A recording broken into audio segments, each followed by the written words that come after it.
കൃത്യമായി ഉപാസനാ ബലമുള്ള ഒരു ജ്യോതിഷൻ്റെ അടുക്കൽ ചെന്നാൽ വരുന്ന വ്യക്തിക്ക് അനുസരിച്ച് അദ്ദേഹത്തിൻ്റെ നിമിത്തങ്ങളും അദ്ദേഹം വന്നിരിക്കുന്ന രാശികളും എല്ലാം ഇത് ഈ ദേവത തന്നെ ഹാൻഡിൽ ചെയ്തോളും. അതായത് അദ്ദേഹം ഉപാസിക്കുന്ന ദേവത തന്നെ ഇത് ഹാൻഡിൽ ചെയ്ത് കറക്റ്റായിട്ട് വരും. ചില ആൾക്കാർക്ക് ഇപ്പം നമുക്കൊക്കെ ഇപ്പം ചില സമയത്ത് ചില ആൾക്കാരുടെ പേരുകൾ കാര്യങ്ങൾ ഇതെല്ലാം ചിലപ്പോൾ നമുക്ക് കിട്ടാറുണ്ട്. ശരി, അത് നമ്മൾ പർപ്പസ്ഫുള്ളി ഇത് കിട്ടണമെന്ന് വിചാരിച്ചിരുന്നാൽ കിട്ടുന്നൊരു സാധനവുമല്ല. അല്ല, അത് ഓട്ടോമാറ്റിക്കലി വരുന്നതാണ്. അതെ. അത് ഒരു പരീക്ഷണാർത്ഥം നമുക്ക് എടുത്തു വെച്ചാൽ ചിലപ്പോൾ ശരിയാവില്ല. അപ്പം ഇതാണ് ഇതിൻ്റെ അകത്തുള്ളൊരു കണക്ഷൻ. അപ്പം ഇത്തരത്തിൽ അനലൈസ് ചെയ്യാൻ പറ്റുന്ന സമയത്ത് കൃത്യമായി നമുക്ക് അവരുടെ പൂർവികമായിട്ടുള്ള വിഷയങ്ങൾ, ഇത്തരത്തിൽ ജാതകവശാലുണ്ടാവുന്ന ചില പ്രശ്നങ്ങൾ, ഇപ്പം പൊതുവേ നമുക്ക് യോഗങ്ങൾ എടുക്കുകയാണെങ്കിൽ ഇപ്പോൾ കാളസർപ്പം രാഹുകേതുക്കൾക്കിടയിൽ അല്ലേ ഗ്രഹങ്ങൾ വന്നില്ലെങ്കിൽ കാളസർപ്പയോഗം.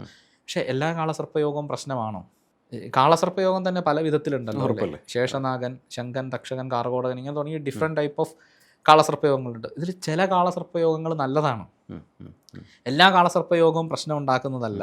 പക്ഷേ രാഹുകേതുക്കൾക്കിടയിൽ ഗ്രഹങ്ങളെ കാണുന്നില്ല എന്നാൽ ഉടനെ കാളസർപ്പയോഗമാണ്, നേരെ നമുക്ക് കാളഹസ്തിക്ക് പോവാം എന്നുള്ള രീതിക്കാണ് പരിഹാരം പറയുന്നത്. അപ്പം ഇതിൽ ഡെപ്തിൽ ഈ ശാസ്ത്രത്തെ മനസ്സിലാക്കാൻ പറ്റാത്തതിൻ്റെ ഒരു പ്രശ്നമാണ് നമ്മളെ അനലൈസ് ചെയ്യുന്നിടത്ത് ഈ ബുദ്ധിമുട്ടുണ്ടാകും.